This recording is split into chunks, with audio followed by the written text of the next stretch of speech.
పర్యావరణాన్ని పరిరక్షించుకోవాలని లేని పక్షంలో రానున్న కాలంలో మానవ జీవరాశులు మరింత ప్రమాదాలకు వెళ్లే పరిస్థితి ఏర్పడుతుందని పలువురు పర్యావరణవేత్తలు తమ అభిప్రాయాలను వ్యక్తం చేశారు. కాకినాడ రాజా ట్యాంక్ వద్ద AP pollution control board ధరిత్రి Rakshita సమితి సంయుక్త ఆధ్వర్యంలో ప్రపంచ పర్యావరణ దినోత్సవాన్ని పురస్కరించుకుని అవగాహన ర్యాలీ నిర్వహించారు.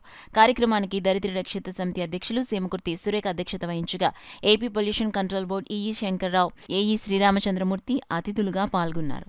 ప్రపంచ పర్యావరణ దినోత్సవాన్ని పురస్కరించుకుని ఎన్సీసీ ఆర్మీ విభాగానికి చెందిన క్యాడెట్లు, ఎన్ఎస్ఎస్ వాలంటీర్లు, ఓఎన్జీసీ, రిలయన్స్ కోరమండల్ ధరిత్రి రక్షిత సమితి అధ్యక్షులు Semakurthi Surekha, AP pollution control board EE Shankarrao, AE Sriramachandramurthy జెండా ఊపి ప్రారంభించారు.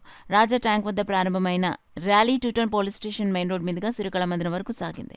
ఈ సందర్భంగా AP pollution control board EE Shankarrao, AE Sriramachandramurthy మాట్లాడుతూ ప్రతి ఒక్కరూ పర్యావరణ పరిరక్షణకు మొక్కలు నాటాలన్నారు. ధరిత్రి రక్షిత సమితి అధ్యక్షుడు సేమకుర్తి సురేఖ మాట్లాడుతూ ప్రపంచవ్యాప్తంగా ప్లాస్టిక్ పొల్యూషన్కు ముగింపు పలుకుదామనే నినాదంతో ప్రపంచ పర్యావరణ దినోత్సవాన్ని జరుపుకుంటున్నామన్నారు.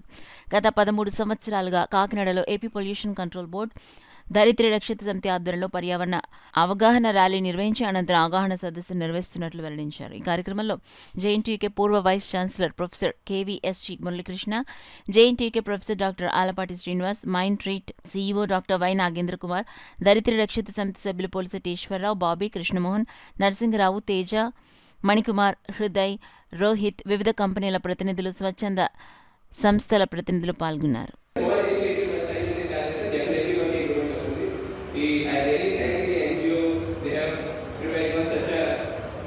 good program మనం కాంపిటీషన్స్ చేస్తాము స్టూడెంట్స్ లెవెల్ లో awareness this is one of the best way మనం అందరూ స్టూడెంట్స్ కి స్కూల్ కాలేజ్ లో కాంపిటీషన్ పెట్టు వాళ్ళకు కూడా తెలుస్తుంది కి these are that you have to take care of thank you for ప్రపంచ పర్యావరణ దినం సెలబ్రేట్ చేసుకుంటున్నాము. థీమ్ తీసుకొని ఈ సంవత్సరం ఈ 2025 సంవత్సరానికి కాను ఎండింగ్ ప్లాస్టిక్ పొల్యూషన్ అనే థీమ్ని ఇవ్వడం జరిగింది.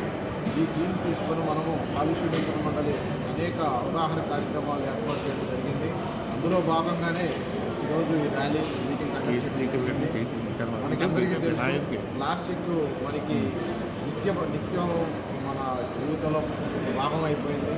దాన్ని మనం నియంత్రించకపోతే అది మనకి భవిష్యత్ తరాలకి స్వచ్ఛమైన గాలి, నీరు అందించడం ఇబ్బంది అవుతుంది.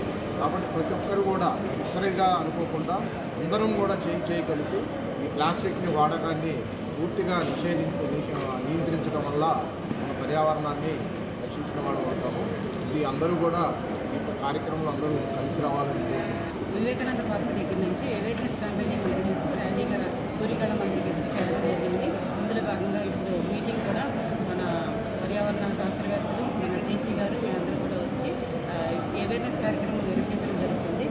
గ్లోబల్లీ మనం అందరూ ఫేస్ చేస్తున్నటువంటి ప్రాబ్లం ఏంటంటే ఈరోజు ప్లాస్టిక్ అండి. ఈ ప్లాస్టిక్ అనేది మనం తెలుసో తెలియకుండా మన జీవితంలోకి అది వచ్చి ఎగ్జిస్ట్ అయిపోయింది. దాన్ని ఈరోజు చాలా పెద్ద ప్రాబ్లం కింద ఉంది. మన యొక్క అందరి ప్రాథమిక బాధ్యత ఏంటి అంటే మన పంచభూతాలని ప్లాస్టిక్ అనేది